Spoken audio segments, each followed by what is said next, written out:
Hey everybody, it's day 342 of Training Daily Excellence. My name is Ragiski. Today we're talking about the blame game. How often do we look to an outside source to blame for our circumstances? It's so prevalent in our culture, and it all starts with this Sue-friendly mentality. We think that any time something bad happens to us, it has to be somebody else's fault. But it isn't.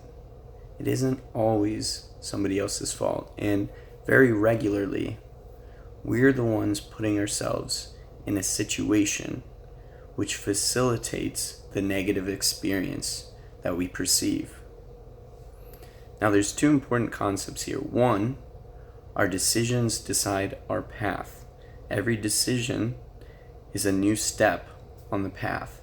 And so we have to make sure that those decisions, those steps, go in the correct direction to lead us into an optimal situation for success. For instance, if I'm a student or I'm a soccer player, because in a student, you have homework, and if you don't keep up with your homework, you get late grades. If you get late grades, that hurts your overall score, and then when finals come, you may be in a situation that you can't recover from. But the same thing happens to us soccer players, because if we fail to prepare throughout the season, if we're nonchalant at our practice, if we're not focused toward our goals, if we don't put in the touches that we need to develop our ball skills, then when the championship part of the season comes, do we even deserve to win?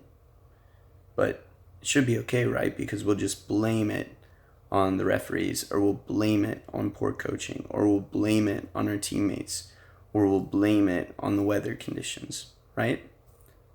But no, that's not how it is, because you need to prepare in such a way that there is no excuse for not succeeding.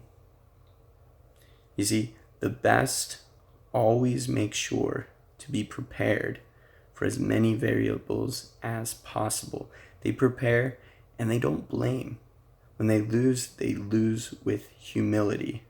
And when they succeed with humility, because they know what they've done. They know that they've put in the work. They know that they've challenged themselves to the best of their ability. And so win or lose, it doesn't really matter, because they've given everything they've had. And so even a loss done with the right mentality is a success. And so that first concept, that our decisions decide our path, leads in to our second concept.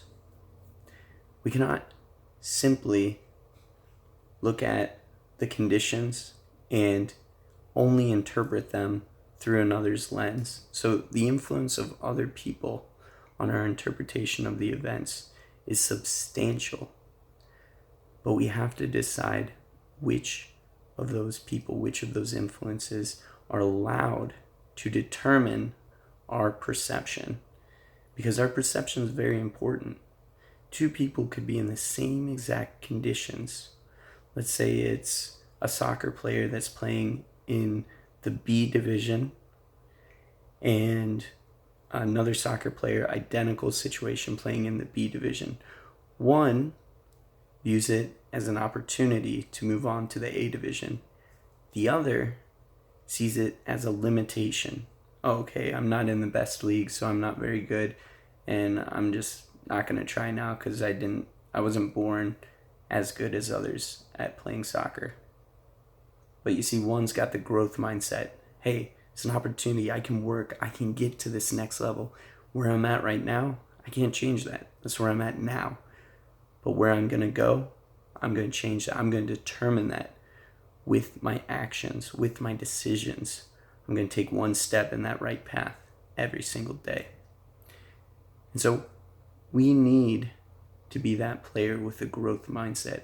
We need to be the player that does not look outside of themselves for the reasons they're at where they are. We need to be the player that looks within, the player that decides within themselves that they're going to be successful. And because they've made that decision, they commit every piece of themselves. They sacrifice and they demand greatness in every day. Thank you guys so much. Like, subscribe, and share. We'll see you tomorrow.